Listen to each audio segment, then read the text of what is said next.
Hello friends, welcome back to Amna's food court. ഇന്ന് ഞാൻ വന്നിട്ടുള്ളത് നല്ലൊരു അടിപൊളി പുഡിങ്ങിൻ്റെ റെസിപ്പിയുമായിട്ടാണ്. പാർട്ടികളിലൊക്കെ നമുക്ക് സ്പെഷ്യലായിട്ട് ഉണ്ടാക്കാൻ പറ്റുന്ന നല്ല ടേസ്റ്റി ആയിട്ടുള്ളൊരു പുഡിങ്ങാണിത്. അപ്പം നമുക്ക് നോക്കാം ഇതെങ്ങനെ വളരെ എളുപ്പത്തിൽ തയ്യാറാക്കാമെന്ന്. അപ്പം നമ്മുടെ ഈ ഒരു ചോക്ലേറ്റ് പിസ്ത പുഡിങ് റെഡിയാക്കാനായിട്ട് ഞാനിവിടെ 4 കപ്പ് പാലാണ് എടുത്തിട്ടുള്ളത്. അതിൽ നിന്ന് 3.5 കപ്പ് പാല് ഞാനിവിടെ ഒരു പാനിലേക്ക് എടുത്ത് വെച്ചിട്ടുണ്ട്. ബാക്കി 1/2 കപ്പ് പാല് ഞാനിവിടെ മാറ്റി വെച്ചിട്ടുണ്ട്. ഇനി ഇതിലേക്ക് ഒരു 6 ടേബിൾ സ്പൂൺ കോൺഫ്ലോർ എടുത്ത് വെച്ചിട്ടുണ്ട്. ഈ കോൺഫ്ലോറിലേക്ക് നമ്മൾ മാറ്റി വെച്ചിട്ടുള്ള ഈ ഒരു 1/2 കപ്പ് പാല് ഒഴിച്ചു കൊടുത്ത് നന്നായിട്ടൊന്ന് മിക്സ് ചെയ്തെടുക്കാം.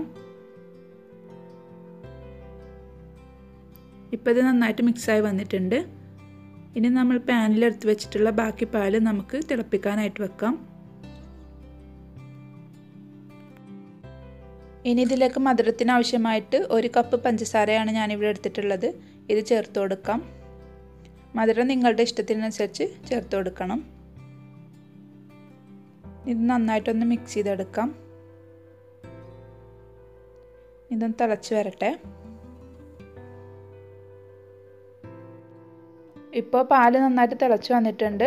ഇനി ഇതിലേക്ക് നമ്മൾ നേരത്തെ മിക്സ് ചെയ്ത് വെച്ചിട്ടുള്ള കോൺഫ്ലോറിൻ്റെയും പാലിൻ്റെയും ആ മിക്സ് ഇതിലേക്ക് ചേർത്ത് കൊടുക്കാം. ഇനി ഇത് നന്നായിട്ടൊന്ന് മിക്സ് ചെയ്തെടുക്കണം. തീ നന്നായിട്ട് കുറച്ച് വെച്ച് നന്നായിട്ട് തന്നെ ഇളക്കി യോജിപ്പിച്ചെടുക്കാം.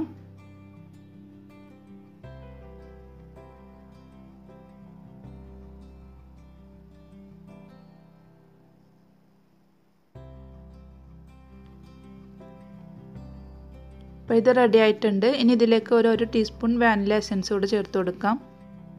ഇനി ഇതൊന്ന് നന്നായിട്ട് മിക്സ് ചെയ്ത് തീ ഓഫ് ചെയ്ത് വെക്കാം.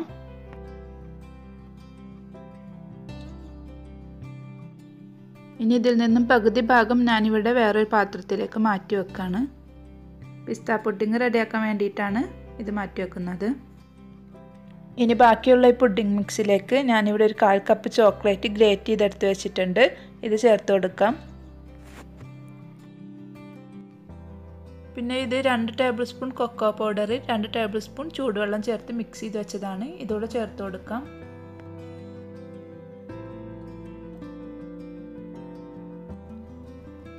ഇനി ഇത് നന്നായിട്ടൊന്ന് മിക്സ് ചെയ്തെടുക്കാം. ഇത് നല്ല ചൂടുള്ളത് കൊണ്ട് തന്നെ ചോക്ലേറ്റൊക്കെ ഇതിൽ കിടന്ന് മെൽറ്റായിക്കോളും. ഇപ്പോൾ ഈ ഒരു ചോക്ലേറ്റ് പുഡിങ്ങിൻ്റെ മിക്സും റെഡി ആയിട്ടുണ്ട്. ഇനി പിസ്തയുടെ പുഡിങ് റെഡിയാക്കാനായിട്ട് ഞാനിവിടെ പിസ്ത ഏലാച്ചി മിക്സാണ് എടുത്തിട്ടുള്ളത്. ഇത് 2-3 ഡ്രോപ്പ് ഇതിലേക്ക് ഒഴിച്ചു കൊടുക്കാം. ഇനി ഇത് നന്നായിട്ടൊന്ന് മിക്സ് ചെയ്തെടുക്കാം. ഇപ്പോൾ ഇതും റെഡി ആയിട്ടുണ്ട്. ഇനി ഇത് നമുക്ക് സെറ്റ് ചെയ്യാനായിട്ട് വെക്കാം.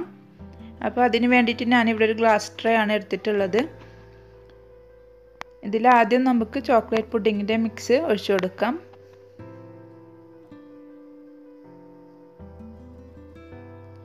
ഇനി ഇതിന് മുകളിലായിട്ട് പിസ്തയുടെ ഈ ഒരു പുഡിംഗ് മിക്സ് കൂടെ ഒഴിച്ചു കൊടുക്കാം.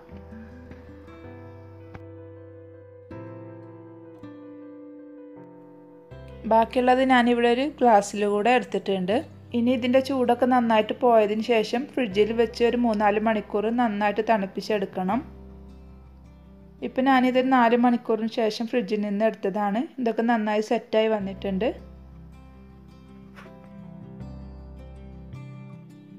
ഇനി ഇത് നമുക്കൊന്ന് ഗാർണിഷ് ചെയ്തെടുക്കാം. പിസ്ത ക്രഷ് ചെയ്തതും ചോക്ലേറ്റ് ഗ്രേറ്റ് ചെയ്തതും വെച്ചിട്ടാണ് ഞാനിതിവിടെ ഗാർണിഷ് ചെയ്തെടുക്കുന്നത്. നല്ല സൂപ്പർ ടേസ്റ്റി ആയിട്ടുള്ള നമ്മുടെ പിസ്ത ചോക്ലേറ്റ് പുഡിംഗ് ഇവിടെ റെഡി ആയിട്ടുണ്ട്. അപ്പോൾ എല്ലാവരും ട്രൈ ചെയ്ത് നോക്കണം.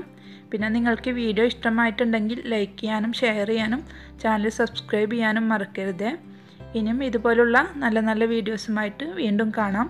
അതുവരേക്കും ബൈ. Thank you.